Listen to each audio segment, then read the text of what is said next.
दोस्तों नमस्कार, मैं हूँ विनीता यादव और आप देख रहे हैं न्यूज नशा आदत हर खबर की। खबर बड़ी दिलचस्प है और कितना इसका असर होगा ये भी बड़ा सवाल है, क्योंकि देश के गृह मंत्री अमित शाह ने जो दिसंबर के महीने में संसद में कहा था, अंबेडकर जी को लेकर जो स्टेटमेंट दी थी और काफी बवाल हुआ था। विपक्ष ने उन्हें घेरा, यहाँ तक कि उसका असर काफी ज्यादा हुआ। ये जबान उनकी ऐसी फिसली जिसके बाद उनको खुद पश्चाताप हो रहा था कि भैया इसे कैसे वापस लिया जाए। वजह ये कि इसका नुकसान वो नहीं झेल सकते थे।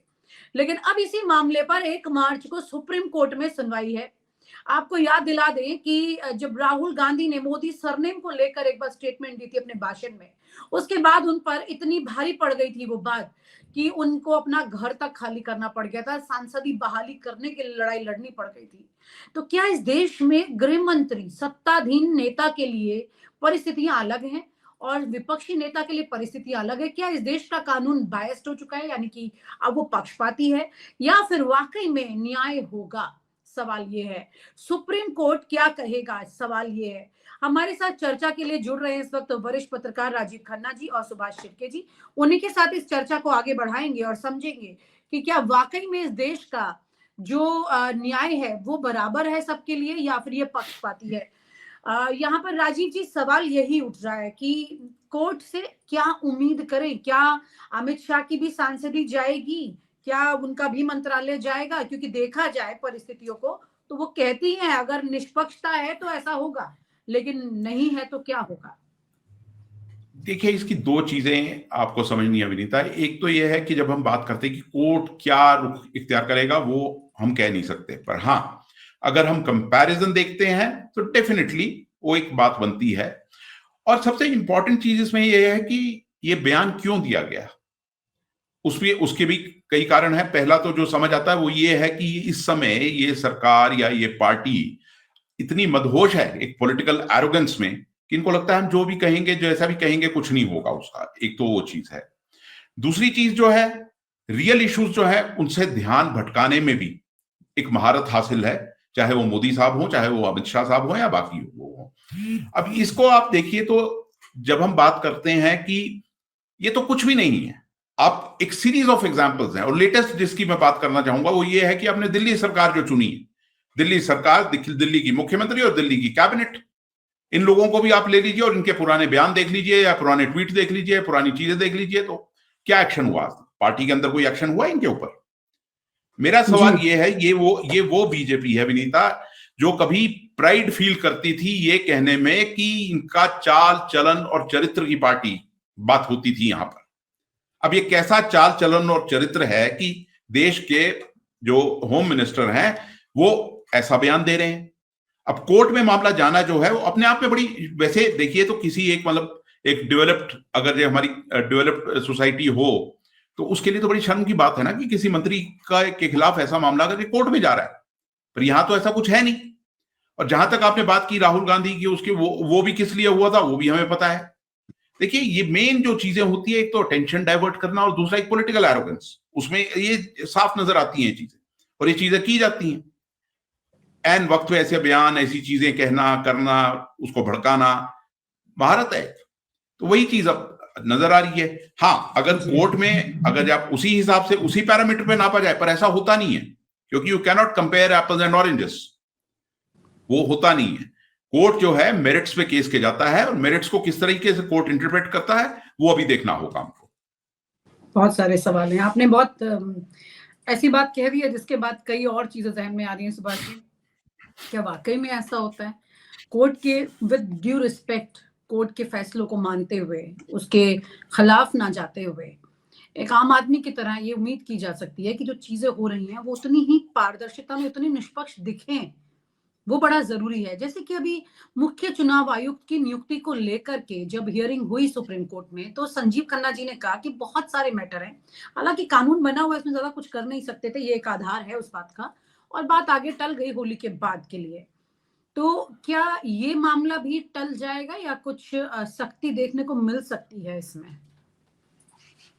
देखिए, रंजन गोगोई जब सुप्रीम कोर्ट चीफ जस्टिस से बाजू होकर उन्होंने राज्यसभा का पद ले लिया, और हमारे जो चंद्रचूड़ साहब हैं उन्होंने सरकार के खिलाफ कई सारे फैसले देने से इनकार कर दिया है। यानी उसमें सबसे बड़ी बात तो चुनाव आयोग की है, जिसमें चुनाव आयोग में चीफ जस्टिस का जो पद था वो इंक्लूड था चयन में, और वो उन्होंने अपहोल्ड नहीं किया, उन्होंने वो जाने दिया, सरकार के पक्ष में उन्होंने फैसला सुनाया। तो इससे पता चलता है कि सुप्रीम कोर्ट से अब लोगों की उम्मीदें बहुत ही कम है, खासकर बीजेपी के बारे में या अमित शाह और नरेंद्र मोदी इनके बारे में। दूसरा, अगर हम बात करें अमित शाह इनके बारे में, तो अमित शाह इन्होंने इतना बड़ा बवाल होने के बावजूद बिल्कुल माफी नहीं मांगी। उन्होंने प्रेस कॉन्फ्रेंस ली 18 दिसंबर को, लेकिन उन्होंने कहा कि मेरा बयान उसका तथ्य जो है वो मरोड़ के पेश किया गया है कांग्रेस ने। उन्होंने अपने बयान पर वो कायम रहे, और एक जो हकीकत ये है कि आज की तारीख में बीजेपी की जो विचारधारा है उसके खिलाफ अगर कोई विचारधारा खड़ी होती है डट के, तो वो डॉक्टर बाबा साहब आम्बेडकर इनकी विचारधारा है। और इसलिए डॉक्टर बाबा साहब आम्बेडकर आज भी लोगों को, जो बीजेपी के खिलाफ लड़ रहे लोग, उनके लिए वो भगवान है। और ये हमने देखा है कि जब चुनाव हुआ लोकसभा का, तो उसमें संविधान बचाने के लिए ही लोगों ने बीजेपी को पूर्ण बहुमत नहीं दिया, 240 तक सीमित रखा, और ये बीजेपी भली भांति जानती है। दूसरा, डॉक्टर बाबा साहब आम्बेडकर, इनके बारे में आरएसएस की भूमिका पहले से ही उनके खिलाफ द्वेषपूर्ण रही है। जो कॉन्स्टिट्यूशन डॉक्टर बाबा साहब आम्बेडकर ने इस देश को दी, उसको एलियन कहा गया। उन्होंने जो हिंदू कोड बिल का ये आगे लाया उन्होंने, तो उसका पुरजोर विरोध किया गया, इतना विरोध किया गया कि उनको इस्तीफा देना पड़ा मिनिस्ट्रीशिप से, जो पंडित नेहरू के कार्यकाल में वो थे। तो ये सारी हकीकत है। के सुदर्शन, इन्होंने अभी भी कहा है कि वो हाल ही के जब वो आरएसएस ये थे, चीफ थे, तो उन्होंने कहा कि ये कॉन्स्टिट्यूशन जो है वो भारतीय नहीं है। तो डॉक्टर बाबा साहब अम्बेडकर, इनको ये आरएसएस मानती नहीं है, और जो उनका जो द्वेष है वो अमित शाह इन्होंने दिखा दिया कि कितना अभी भी वो डॉक्टर बाबा साहब अम्बेडकर के प्रति उनका द्वेषपूर्ण व्यवहार अभी भी है, और वो माफी मांगने के लिए तैयार नहीं। ऐसे में ये विचारधारा की लड़ाई है वो आगे चलती रहेगी। सुप्रीम कोर्ट, मुझे नहीं लगता कि इसमें अमित शाह इतने ताकतवर अभी बन गए हैं कि जजेस भी उनको डरते हैं, तो इसलिए वो नहीं उनके खिलाफ कुछ कार्रवाई करेंगे। ओके, काफी चर्चाएं हुई थी जब उन्होंने इस तरह का स्टेटमेंट दिया था, तो बीजेपी के कई नेता जो थे और कई लोग जो उनके करीबी, उनका ही कहना था कि ठीक है, गलती हो जाती है, स्लिप ऑफ टंग होती है, एक भाव में वो बोल के चले गए। तो राजीव जी, इस तरह की बातें, यानी कि बोल दिया उन्होंने, लेकिन बाद में उनको इस बात का मलाल हुआ कि उन्होंने क्या बोल दिया। ये वोट का ही डर है ना, ये और कोई तो डर लगता नहीं, क्योंकि अगर आप भाव ऐसे बिना सोचे स्पॉन्टेनियसली कुछ बोल जाते हैं एक लय में, तो आपकी सोच से ही निकलता है ना, बाद में डर की वजह से भले ही आप उसे पलटना चाहें। देखिए, मैं इससे थोड़ा डिसएग्री करता हूं कि ऐसा भी नहीं मैं मानता कि बिल्कुल ये स्लिप ऑफ टंग हो सकता है कैलकुलेटेड भी हो, क्योंकि हर बात को एक उछालना, उस पर हंगामा करवाना और किस मौके पे करवाना है, वो भली भांति ये पार्टी के नेता अच्छी तरह जानते हैं।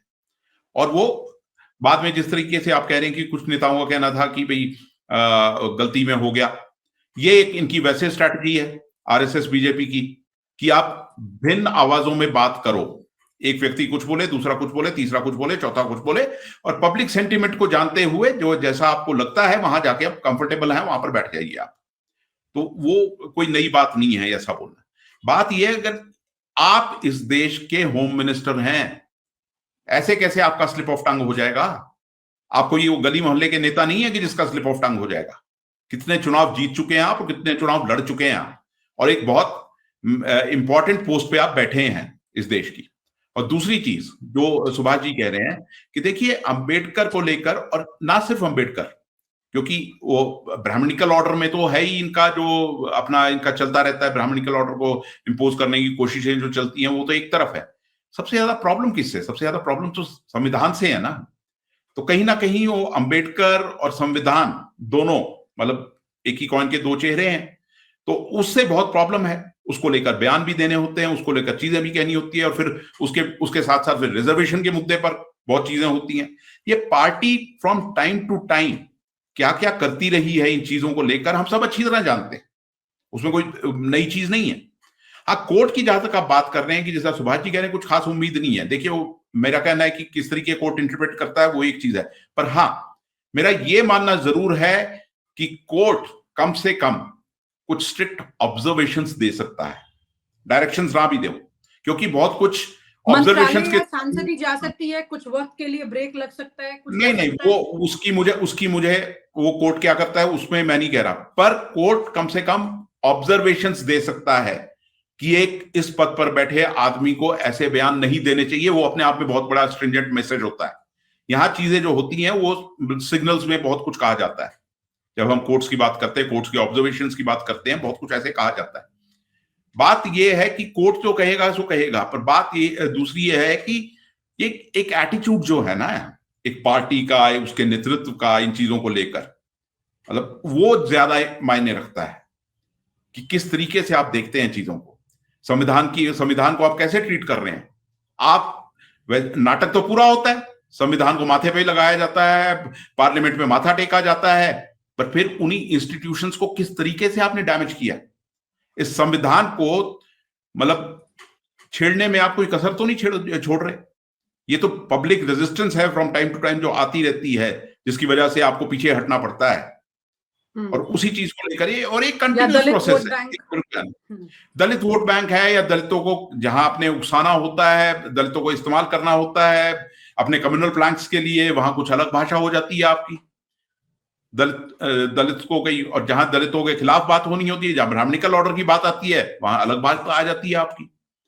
या दो गली भी नहीं, मैं कहूंगा बहुत सारी मतलब भिन्न भिन्न बातें करना, भिन्न भिन्न तरीके से चीजों को डील करना, वो एक खासियत है इस पूरे इकोसिस्टम की। तो उसमें हम लोग मतलब कोई नई चीज नजर नहीं आती।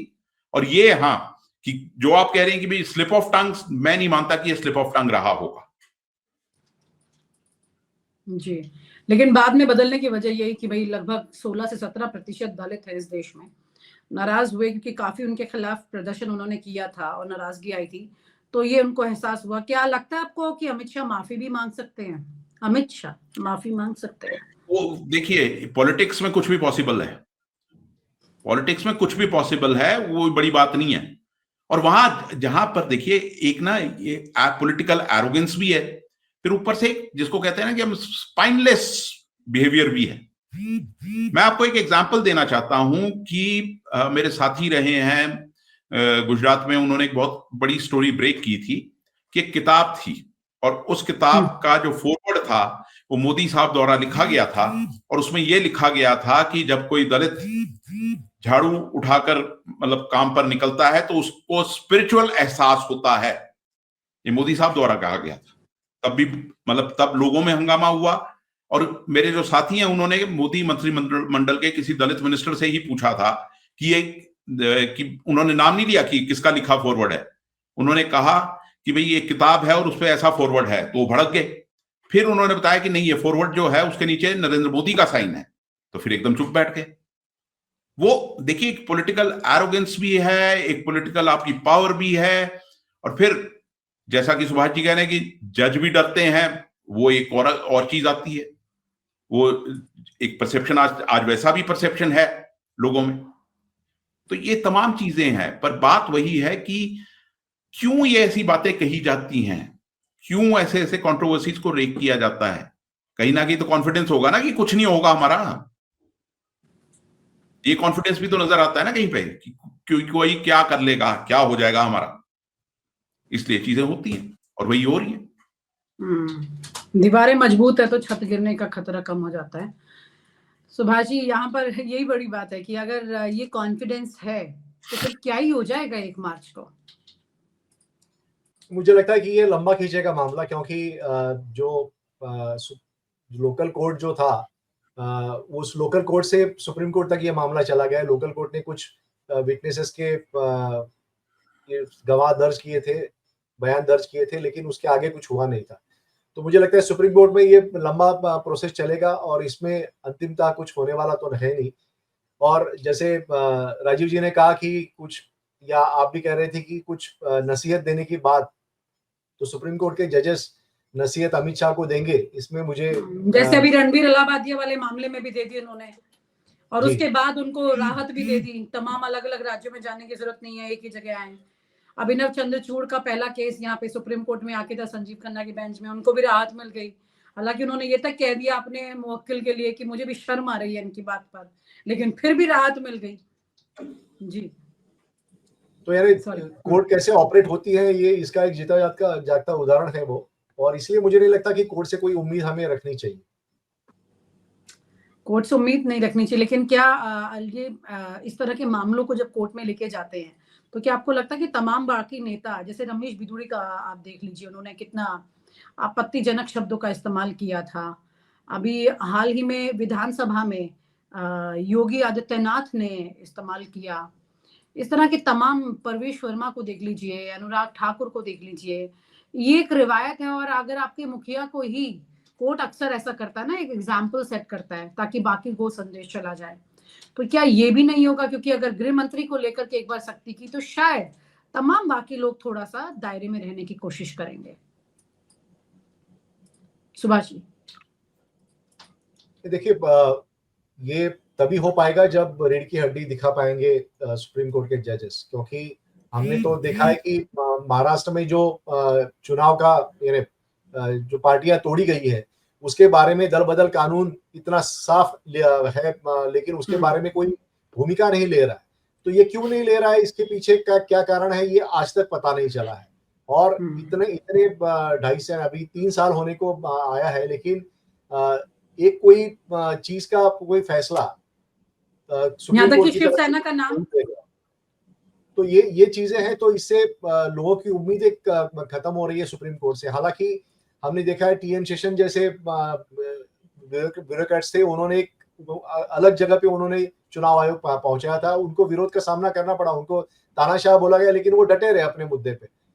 तो सुप्रीम कोर्ट में भी इससे पहले कई सारे चीफ जस्टिस हुए, उन्होंने लैंडमार्क जजमेंट्स दिए हैं, और जो पर्सनल लिबर्टी है उसके बारे में जजमेंट्स दिए हैं, और कई सारे यानी ऐसे जजमेंट्स दिए जिससे देश की में डेमोक्रेसी जो है वो बहुत ही ताकतवर बन जाए। लेकिन हमने देखा कि पिछले कुछ सालों में ये जो डेमोक्रेसी की जो ताकत है उसको लगातार तोड़ने की बात, या उसका जो सुप्रीम कोर्ट के जजेस जिस तरह से रवैया अपनाया है उन्होंने, तो डेमोक्रेसी जो है वो कमजोर होती हुई नजर आ रही है। बिल्कुल, और खास तौर से ऐसे पद जो कि इस देश के पिलर को स्ट्रॉन्ग करते हैं, आरबीआई गवर्नर हो, सीईसी की बात हो, चीफ इलेक्शन कमिश्नर की बात हो, देश के और तमाम, अगर न्यायपालिका में चले जाएं तो वहां भी कई महत्वपूर्ण पद हैं। ये सब इस देश की डेमोक्रेसी को बचाए हुए हैं। इस लोकतंत्र को बचाने की अगर ये पद किसी की खास ख्वाहिश पर चलने लगेंगे तो फिर क्या ही बच जाएगा। ये सबका अंदाजा तो हम बखूबी लगा सकते हैं। बहुत बहुत शुक्रिया। Thank you so much to both of you to share your views here. Thank. और आप हमसे जुड़े रहने के लिए सब्सक्राइब करें YouTube पर, फॉलो करें Twitter पर और लाइक करें Facebook पर। और ज्यादा जानकारी के लिए आपको टाइप करना होगा सिर्फ न्यूज़ नशा।